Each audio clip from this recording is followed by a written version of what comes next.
আর ত্রিপুরাতে একইভাবে বিজেপি এভাবেই প্রচার করে ক্ষমতা দখল করেছে।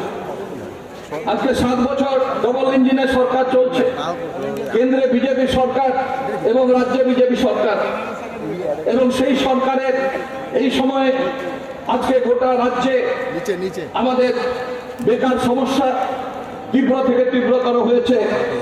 আপনারা গোটা রাজ্য থেকে এখানে যুব সমাজ, শ্রমজীবী মানুষ, শ্রমিক, কৃষক, আপনারা অনেকেই আপনাদের জীবনের অভিজ্ঞতা নিয়ে এসেছেন।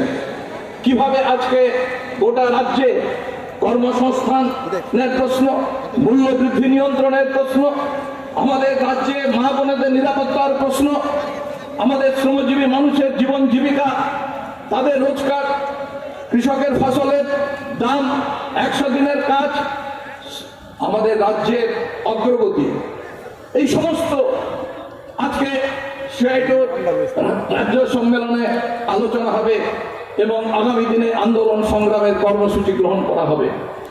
কিন্তু গোটা দেশে আজ থেকে 12 বছর আগে কেন্দ্রে নরেন্দ্র মোদী সরকার বলেছিল, अच्छा दिन लेकर आएंगे, सबका साथ सबका विकास होगा, साल में 2 करोड़ नौजवान को नौकरी मिलेगा। আপনাদের মনে আছে, কালো টাকা উদ্ধার করে 15 লক্ষ করে টাকা প্রতিটি পরিবারের পকেটে ঢুকিয়ে দেওয়া হবে। এভাবেই বিজেপি আরএসএস এর তৎকালীন গুজরাটের মুখ্যমন্ত্রী এবং আরএসএস এর নেতা নরেন্দ্র মোদী গোটা ভারতবর্ষের জনগণকে প্রতিশ্রুতি দিয়ে এভাবেই ক্ষমতা দখল করেছিলেন।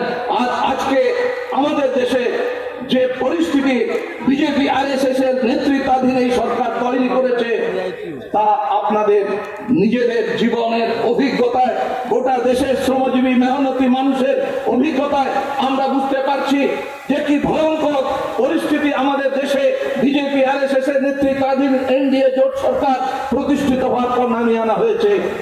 এরকম পরিস্থিতি স্বাধীনতার পর ভারতবর্ষের শ্রমিক শ্রেণী কোনোদিন সম্মুখীন হয়নি। আজকে শুধু মূল্যবৃদ্ধি, বেকারির সমস্যা না, আজকে গোটা দেশে স্থায়ী কাজে শ্রমিকদের স্থায়ী কাজ, সেই কাজের অধিকার কেড়ে নেওয়া হচ্ছে। আজকে ন্যূনতম মজুরির অধিকার কেড়ে নেওয়া হচ্ছে।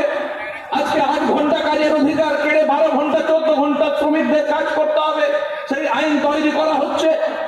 এবং গোটা দেশে আজকে কৃষকরা ফসলের দাম না পেয়ে আত্মহত্যা করছে। আজকে এই সমস্যার কোনো সমাধান কেন্দ্রের নরেন্দ্র মোদী সরকার 12 বছর আজও পর্যন্ত এই সমস্যার সমাধান দিতে পারেনি। আজকে শ্রমিক শ্রেণীর, গোটা দেশের কৃষকরা ঐক্যবদ্ধ হয়েছে।